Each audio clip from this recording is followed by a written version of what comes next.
Hi, I'm Sam Ross. For those who don't know me, I help lead Paradise Youth Group here at Word Alive Church. And today I want to share a video testimony of my life when I was at a very low point and God met me there. Let's watch.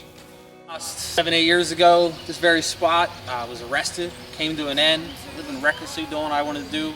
Sort of lived every kid's dream of playing Grand Theft Auto, but a live version. Right back here, this house in the corner.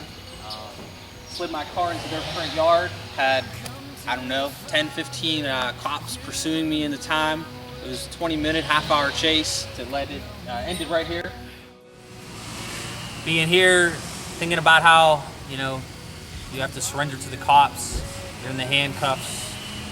But in reality, I was a prisoner to sin and the things that it was leading me to do. How it captivated me to want to go on this chase. For what?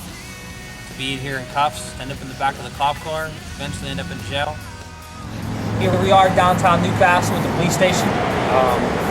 2004 was brought here on a robbery charge. While sitting in a jail cell thinking to myself, is this it? This is what living a thug lifestyle, a street lifestyle, whatever you want to call it, leads to. I'm sitting here looking at four walls. Definitely drove me to do some soul searching. Through the course of time, I was invited to a Bible study with some guys who were reading the Purpose Driven Life book. So I didn't really want to open up the Bible. Didn't really know what it was about, didn't understand it. So the Purpose Driven Life book is a 40-day journey telling you who God was and the plan He had for your life. And I started getting hungry to learn more about this God that had a purpose for me, that died for me. It just awakened up a hunger to learn more about Him. And then on top of that, to have the guy Dave Bartholomew, local guy from the church, that came in and would break down this book for us and read it to us and pray with us and just love us. I used to see this look in his eye, and it was a peace, it was love. It was something I didn't see in a lot of people where I grew up at. It was something that I never had, and I seen it was coming from this book, this Bible. They encourage us to memorize different Bible verses, and Proverbs 3, 5, and 6 was one of the first ones I remember. To put your trust in the Lord and not relying on your understanding. It's a hard thing to do because out here in the streets, your understanding is sometimes survival. Doing what you have to do, gaining popularity, money, power. Building up that lifestyle that you think leads you out of this. As I started memorizing those verses and understanding that God led my path, I read Jeremiah 33:3. Call unto me, and I'll teach you great and mighty things you know nothing about. And I wanted to know something great. I wanted to know what was out there. So as I was on this journey of digging into the Bible and learning about who this Jesus was, and He's more than just a person that was born on Christmas and died on Easter, the purpose He had for my life, it opened up many doors to find myself. Because not only was I in prison in an aspect of the walls, but I was in a prison to sin. And to be set free from that didn't take moving out of this neighborhood or having the right job or finding the right girl.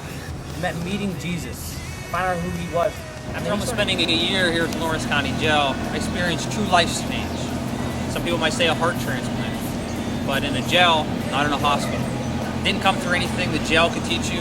Obviously, it didn't come from the food. But it came from an experience I had with God. An experience that was a journey that I took, digging in, learning the scriptures. He started teaching me how to love people. I got His forgiveness, His grace, His peace.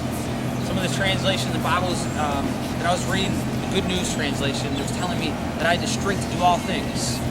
That I had the peace that surpasses all understanding. I remember the day walking out of that door, finally being free. But not only being free from here in these walls, being free of sin altogether. Being free of a destructive lifestyle that had me in bondage. Not only cuffs and chains and bars, but bondage. The idea of sin will lead you maybe to a jail or maybe your own type of jail. But bondage itself. I remember being released, walking out this door and just feeling alive in the aspect that I could go to a park and watch water run. I could see children play and get enjoyment out of it. I could not only love people, but importantly love myself with God created and moved me.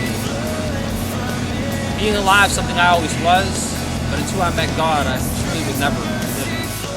So I came out of here alive, with a plan, with a purpose, a journey to explore not only who I am, but who God created me to be. I was awakened for the first time to really know what it truly meant to be loved.